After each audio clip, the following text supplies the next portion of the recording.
engaging celebrity interviews, exciting updates from Christian filmmakers, movie reviews so you can choose your movies wisely, and so much more here on Faith on Film with Isaac Hernandez and Holly McClure.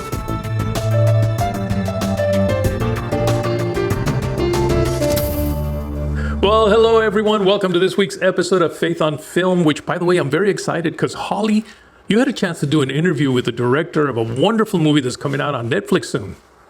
I did, Isaac, and I'm very excited about this for, Christians all over the world who are wanting something inspirational for the holidays. Well, Mary is coming out on Netflix, and it was directed by DJ Caruso. And I love DJ. I've followed him for years in his career. He's done so many secular movies that I love, but he also did Redeeming Love. And I just love how he did that movie as well. So for those of you who've seen that or know that, I think you're going to really love this interview. Well, that's wonderful. You know what? Let's take a look at the trailer and go right on to your interview. I'm thrilled to interview you because I'm a big fan, okay? I'm a big fan from Disturbia, Eagle Eye, okay? I Am Number 4. Why didn't you do a sequel? Kind of mad it wasn't done. I was going to do the campaign for let's get another one. It was so good. And then Cindy Bond's a dear friend, Redeeming Love. Love that. So I really am a big fan of your work. Thank you. Appreciate that. Thank you. And I watched Mary twice because I watched it the first time realizing there's so many things that I did not know and wasn't familiar with. It's a different version, and that's okay. And then the second time I watched it till I get the details, the things you did, the nuances. This is a beautiful epic. I love this. Is a biblical epic. Was it fun doing this and different for you? Yeah, it was fun. It was fun. It was definitely different for me. I hadn't really gone back, in 2,000 years in time and made a film before, and to tackle that and to have, like you said, it's a little bit different in that we're seeing this movie particularly from Mary's perspective, right? This movie is from her perspective, and she's the central eyes and ears for us. And so to take us along through the journey that we know this story, we've been there before, but to see it from her perspective and what she endured, it was a lot of fun to explore this film further. Yeah. Okay, and the costuming and the locations and the feel of it. This isn't, it's not The Chosen. This isn't other biblical stories that we've seen. You really took a different turn and explained the difference in this story that people will be surprised at, I think. Yeah, well, I think, basically I said this is a widescreen story. So we shot this in anamorphic with these beautiful old-fashioned Hawk lenses that kind of big cinema. And we decided we're going to shoot this as an anamorphic film in the scope. We also said, there are certain tropes to the genre that people just accept, like the robes and the sandals and all these kind of things. And you go, well, what can you do that sort of is true to the times, but also gives the movie a look and a style? And Tina Calavis, who did some amazing costume work, we came in with some of the Japanese robes and the way that the Japanese robes draped. And we took these traditional costumes and just the way that we layered them and textured them and had them drape. And our color palette, we kind of said, it doesn't have to be, if this was the land of milk and honey, it doesn't have to be brown and drabby and gray. I don't know if you see that our Bethlehem is blue, like this beautiful blue city and all these colors. So we really wanted to take those tropes and to push it cinematically. And there's not an accidental frame in the movie. We really, really careful about where the light was and how we can do this, and always keeping some beautiful backlight on Mary and all those things. So it was really, really meticulously detailed to say this is going to be a cinematic, like an epic cinematic experience, not just another film. Sometimes you don't have the resources to do certain things, but we wanted this to be a big, beautiful epic. And it was. And Mary wore yellow. I was very surprised. I was like, wait, Mary's in yellow? I mean, very different to see her color. But I love what you did. I love how you did that. I mean, it really, again, folks, you're going to be just mesmerized by the epic feel of this and the costuming. You're right. The priests and the parents. Now, for Christians, I was raised all my life and, on the Bible. So I know the Bible. In the Bible, there's not really a story in the Bible I've been reading about Mary's parents. Right. But I know in the Catholic faith, there is stories about her parents. Anna and I'm sorry, I forgot. Joachim. Yeah. So explain how you've done something kind of different in this. Well, it was interesting because I was raised Catholic and I've always heard about Joachim and Anne and saints, and we celebrated their saint day. And I was always like, wait, okay, so those are Mary's parents. What is Mary's story then? What is how did this all come about? And also realizing that they were not gifted a child. And so there's some non-canonized scripture or text that didn't make it into the Bible, like the infancy gospel of James or the proto-evangelium, as some people call it. And it talks about Mary's parents and their life and Gabriel visiting them and how Mary's birth kind of came about and sort of the Immaculate Conception in that sort of way. So we thought, wow, if we have this great foundation of what everyone knows in the Bible from Luke and Matthew and the stories, and we know that, but how do we tell Mary's life story? And this gave us a great in to understanding Mary's life story, how she was born, was she turned over to the temple, and she gets turned over to the temple and then has to get ostracized from it. So it was great in giving us that foundation to build off the biblical aspect of it and still fill it in with reverence and text and scriptures that were from that time.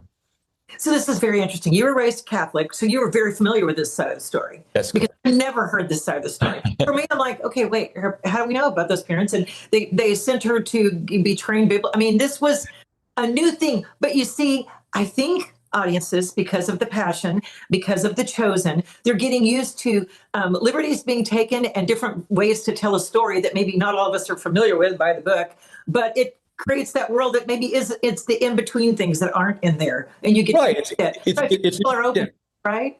I think they're open to it too, and you have to also remember too, because I was like, the way that these stories passed along over the years, they were told, right, and people would fill in, and so they obviously then the scripture became down and became what it was, the reverence of the scripture. But yeah, and it's I think it's the responsibility of the filmmakers, like we did, to still pay reverence to the scriptures, but fill in those gaps in a way that's supporting the character, supporting the emotion. And if it says in the Bible they fled because Herod sent the soldiers, Roman soldiers, to get them, what would it be like to protect your child, the Christ child, and knowing that the Roman soldiers in the room next door, right? It's like that would be a really incredible experience, and to put us in those places and to sort of extrapolate off of what we know, that's what makes really good cinema, but also pays reverence to the scripture. So was your faith kind of affected or different, or did it add a different level of element later to your faith? I think you're always a work in progress, right? And so we're all works in progress. We all are. Yeah. Is wrong. Yes. Yeah. And so for me, there was a great, there was a great humbling experience, like taking on and tackling the story. But then also, I think the revelation for me came when Gabriel comes and he visits Mary, and he basically the Annunciation, and she then makes that acceptance and says, like, let it be me, let it be done to me. And I thought, wow, I get it. Like, this is the reason I'm making this movie, because it's like Mary gave it all to him and she made that choice. Like, and that's the choice we all have to make, right? Like, yes, can we do that? And can we give it all to him? Yeah. Great. And knowing that it's not always going to make life easier, but that's what we need to do. So for me, it reinforced my belief in, like, we have to make the right choice. We have to choose the right path. We have to choose that path of grace, and don't let mankind and all the things that we think are vitally important get in the way of choosing the path of grace. So for me, that's sort of a revelation, like a refreshing thing that I got out of making the film.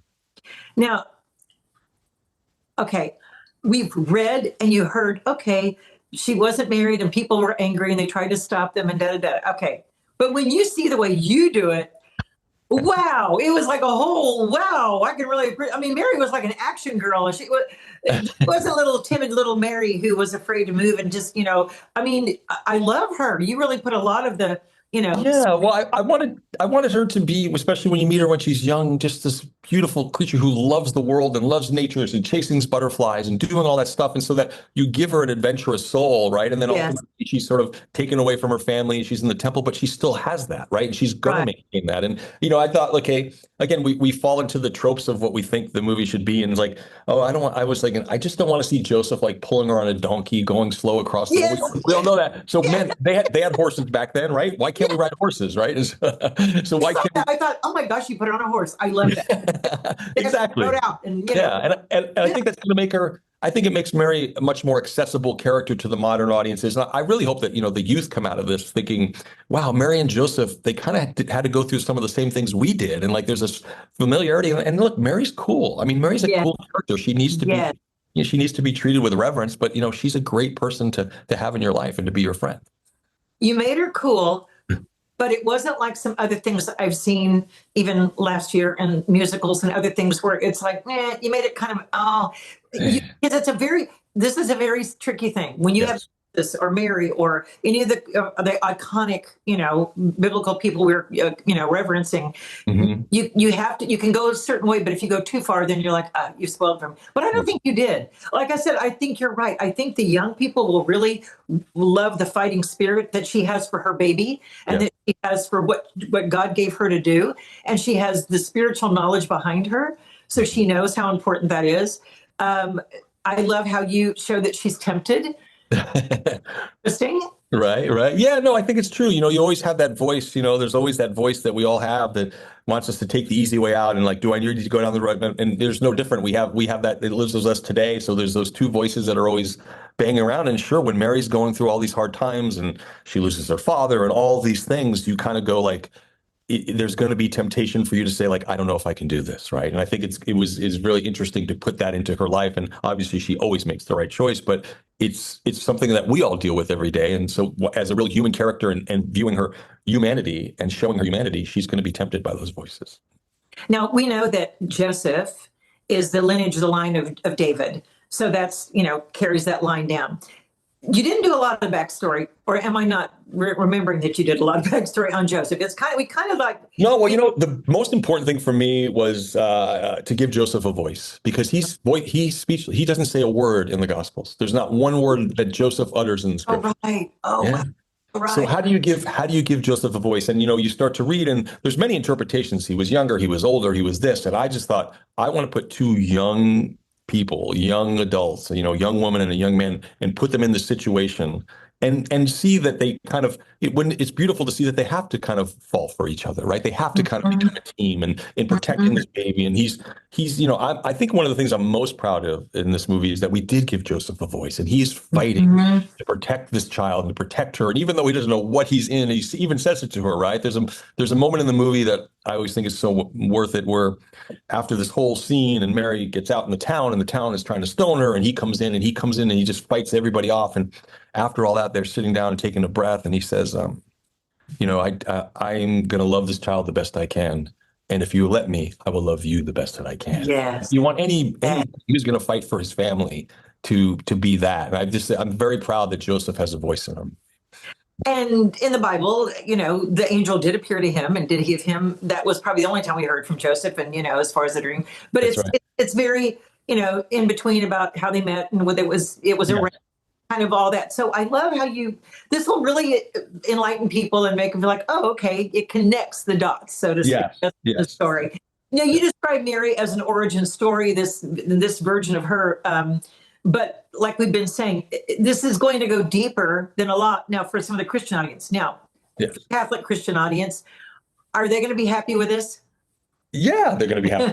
Yeah, because I'm so picky about this. Yeah, I know. I think so. I think Catholics are picky, but the good news is I'm going next week to see the Pope, because he saw a picture of the movie, and he heard about the movie, and somebody saw it that works with him, and we're so moved by. So I think the idea is to celebrate the Virgin Mary and to celebrate the Virgin Mary and to go, yes, there's certain interpretations in certain different ways, Christians, Catholics, anybody that we all worship her. But she was the greatest woman I think ever to walk the earth on this planet. And we're paying reverence to her, and we're bringing attention to her. And I think it's really important in a really beautiful way. Netflix is really behind this movie and supporting the movie, and we're bringing her to the world. And there's nothing blasphemous or we're just celebrating how beautiful Mary was. I love how you name drop. I'm going to go see the Pope next week. Yes, exactly. I love how you. No, but I mean, just to say, like the Catholics, I think they're really going to embrace the film. I think they're going to love it. It's made for me from probably a primary, like a perspective of someone who was raised Catholic and all that. Yeah. But I also knew that we need to just sort of, we're telling the portion of Mary's story that's just very pure, from her birth to the moment she delivers Christ to the temple. And it's that simple. It's that story. It's that beautiful story that we all know and we all love. We do. And I love how Gabriel, was it your idea or was the writers or both of you to identify the blue? Because I thought that was really great how everyone saw the man in blue. You saw it kind of, then you're like, everyone related to that, and that kind of connected everybody to go. Yeah, the idea for blue came from Tim's original script. So it was really from Tim's script. And I just decided to sort of, because every time the angels are appearing, it's always like, don't be afraid, right? Don't be afraid. I just wanted to make sure that there was that fine line. When someone is in your room or someone shows up, it's not necessarily like this sweet thing with wings and flying and letting birds and doves. It's like sort of like, wait, what is going on here? And so there's this beautiful way that Gabriel is sort of, perfectly lit, or his eyes come into, the candlelight gets his eye, and there's a mystery to Gabriel. He is a comforting factor that he has, but there's a mystery to that angel coming in. And I think he's such a, Dudley O'Shaughnessy, who plays him, is such a striking figure. And in that blue, he's just fantastic. He is. And I was like, I like that idea. I like that because we always think angels in white. We always just a traditional thought. But I like how you did that, and then how it really connected for the characters. And I like Joseph, and then I saw this, man in blue, and they're like, you saw the man. It like connected them. The father and the mother, like, well, okay, you must be okay. I don't know. Yeah, it's good. But I want people to pay attention to that, because I feel like that was a strong point in your story. The way that it was. And also too, it's in a way too, it's expanding our color palette, like taking it out of sort of your biblical browns and only earth tones. And we really are making some more poppy choices with the colors. And so visually, I think the movie's very stimulating as well. Oh, I'm telling you, Mary was in yellow. Okay, everyone shocked at that, but Okay, so for you've seen it, it's done. The baby's been birthed. What was one of your favorite scenes, how it came out on screen? What's something that you look at and go, oh, I love it when I see that. I love how it all worked, or the acting. Or it's funny. It's like, always like there's some great majestic things with horses and chasing and stuff. But for me, it's always a little moment. I think one of my favorite moments is when Mary goes in and she prays, and all of this is going down, and the arranged marriage with Joseph, and she goes in and she prays to the Lord, and she basically says, like, you talk to everybody about this. Why can't you talk to me? Let me know. And we have this one beautiful camera shot that just sort of tracks along her face and stuff. And the candles are burning, and she doesn't really get an answer. Right. And I thought, wow, this is my favorite moment in the movie, because how many times do we ask for something and we think it's what we want and think it's what we're going to get, and we don't necessarily get it, or we don't get that answer right away. So that to me was a private little moment with Mary. That is I think it's one of my favorite moments in the entire film. I have to laugh because, DJ, you got, like you said, there's horses, there's racing, there's the temple, there's the evil, there's the good and the evil. I mean, there's a lot in this movie, but I know what you're talking about. That was a sweet moment. It really was. And the wedding. I love how you showed their wedding. Yeah, the wedding's great because, particularly when the wedding shows up and you see I think it's shot beautifully, and Gavin Struthers, our cinematographer, did an amazing job. But it's also that point of the movie when the wedding, when a lot of things is going tough and things are going rough for Mary, and she's going through, and then we have that wedding, and it was really fun to shoot that wedding, because it was like one of the times we go, great, this is like a really good time, and it's a really up time and a great moment. And the wedding scene, and I think Timothy Williams, who did the music, the score, the score, is just beautiful score, and that is a great scene too. Thank you for mentioning that. Yeah, because the score was amazing too. It all works together. So, I'm very excited about it, and I'm very excited for people to see it, and and to get the reactions and feedback for how it expands the world of Mary and her parents, what she went through. And I don't want to ruin it, but that last parting shot I thought was really powerful, and her story being told. So anyway, great job on this. Now, I heard a rumor, or I got to ask you, are you working on Triple X4? Is it going to happen with Vin? Is it going to happen? Come on. Well, they're trying. Believe it or not, it's more of a business thing where, like, Paramount and Revolution and the company, like, who owns the rights, and so everyone's ready. The script's been ready for a while. We're just trying to work out the business aspect of it, but it would sure be fun to go back and do that again. Oh my gosh, I love how you're doing things. I mean, is there anything else that you're working on now, or are you taking? Well, I have a great little drama film that I think I'm going to put together next, and we've got a lot of people very interested in it. It's called The Delivered, and it's really about two brothers. And for me, thematically, it's about forgiveness, because that's where I am in my life right now. I want to make movies that are important to me and important for me to say something about, because I struggle the most with forgiveness. I think it's really the hardest thing to truly forgive somebody, and how that is. And there's this conflict between these two brothers, and there's some action and some things about it. But it's a really, really good script, and I think that's what I'm going to do next. Well, in Redeeming Love, you dealt with forgiveness, and I mean, I'm glad that it's now streaming, so more people are seeing that movie. Yeah, I think the more the people that see it, they're going, "Oh, this was a great movie. How did I miss this in the theaters?" Yeah, I will tell you, I get every day I go from all over the world, something on social media. That movie saved my life. I was trafficked. I mean, I tell you, the rewards from that movie that the Lord has given me have been, it didn't matter that the movie wasn't this box office smash. It was like, it has been one of the most rewarding experiences. Really? Yeah. And I know Cindy Bond and my wife have the Redeeming Love Foundation, and they've raised millions and millions of dollars to help fight trafficking and to help girls. It's been a blessing. The movie's been a blessing. And I'm telling you, from all over the world, some of the letters or the notes or the things that we get about that film, it makes it all worth it. I'm so happy. Thank you for saying that. I'm happy to hear that you're getting good response, because I know it was a struggle when it came out, for many reasons, box office. And I get mad. I got to tell you this. I get mad because Christians are the worst on our own films, Christian films, and our own faith-based films. I think that sometimes we're the worst on our own. And whether it just didn't register, but I mean, the author, the book, the way that it's told, and it was beautifully done. And I mean, and I've seen it since it's streaming, and I always watch when it's on. Wherever it's at, I'm watching it and enjoying it. It is such a powerful story. So I'm Thank you. And it has been, it's been great because, like, I think, the audience scores were through the roof. And when we tested the movie, the audiences have really, really loved the movie. I think it was just a movie it's misunderstood because it isn't cookie cutter of what people would expect of a certain genre. Oh, come on. I mean, and to talk about first of all, there was no blatant nudity. Okay, let's just clear the air there. And for people to talk about, oh, there's some nudity. I've seen more nudity on LA beaches, the swimsuits that women wear than you had in that movie. So I'm sorry. I let.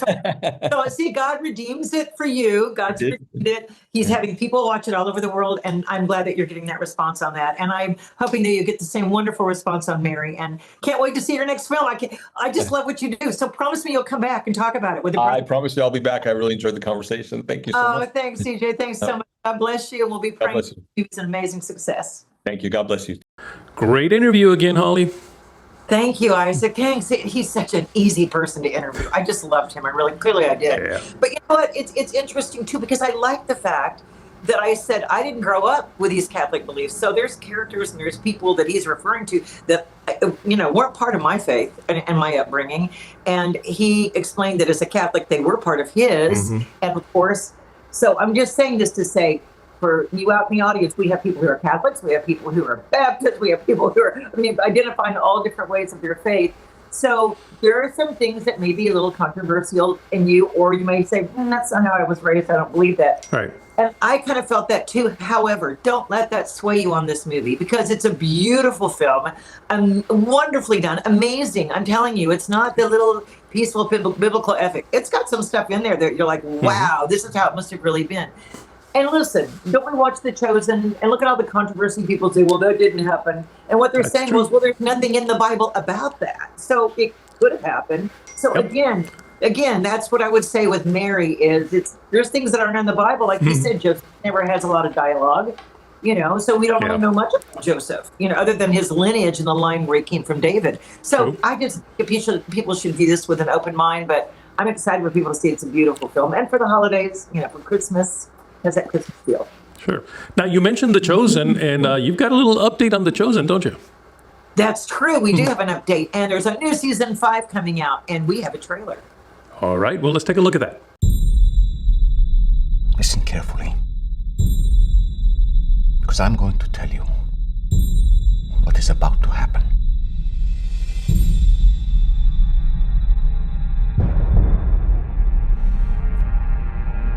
This is my Father's word.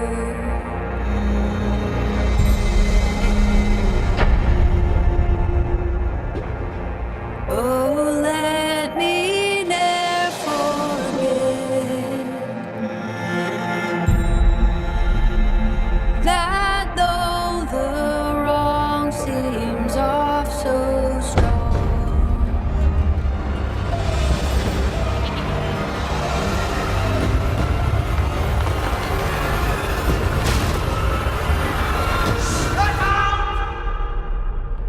The hour is coming. God is the ruler yet. I tell you, they just keep going and going with wonderful product there. And let me tell you a quick story. Now, I just came back from a vacation. I took a cruise, And every day from the day one, I saw this guy with a Chosen shirt, and oh, look, that guy must be a Chosen fan. The next day, I see him with a different one. By the third day, he had another one. So I said, I have to go talk to him. I went to talk to him, and he says, oh, yeah, I have 8 of this. So there's definitely a big heavy-duty fan, isn't there? There is a fan base and a following for sure. And season 5, folks, is going to be a very tumultuous season, and it's going to be a lot of emotion. Jesus goes into the marketplace and turns over the tables, and so he's creating a situation. He rides in with the palms on Palm Sunday. This is going to be one of those seasons, so it's not as maybe easy watching as some of the ones previously before, but we all know the story, we know the ending, but that's why this one's going to really, I think, get a lot of attention, and people are going to want to see it, and they've got 2 more after that, so it's interesting what they're going to do. Wow. Now, where can people watch this new season? I think they're going to theatrically release, because that's what they've been saying, that it's coming out in the spring, but they're also going to obviously have it for streaming, because they want that for their viewers. But it's been a big thing, and I think that's Lionsgate. It's been a big push with Lionsgate to have it theatrical. So I'm having a feeling that's what they're going to do. They have success with that kind of rollout. So I think they will do that again, but we'll see. I'm sure we'll have more news on it as we progress through this. We will, and maybe from Dallas himself. That would be great. We need to have Dallas on the show again. I know you interviewed him recently, but it was such a short little interview, and it wasn't about The Chosen, so we got to have him back. Exactly. Well, Holly, that was it. Another great show. Thank you so much for that wonderful interview. Well, it was wonderful. Well, thank you. And it was great. My pleasure to bring these kind of talent and interviews to Faith on Film and our fans and people. Please like it and comment and let us know how you like these interviews. We'd love to hear from you. Please do. Go to our website, by the way, faithonfilmtv.com. That's faithonfilmtv.com. And I think right there you can even leave us a message through there. But if not, certainly go to our Facebook at Faith on Film TV and just leave us a comment. Right. All right? And look at our social media, because we're always posting things on social media. All the time. So all righty. Till next week. Everyone. Bye-bye. Write to us at faithonfilmtv@gmail.com. That's faithonfilmtv@gmail.com. Follow us on Facebook, Instagram, and Twitter at Faith on Film TV. Also, go to our YouTube channel, Faith on Film TV, and hit the subscribe button and the bell for notifications on our latest Faith on Film shows.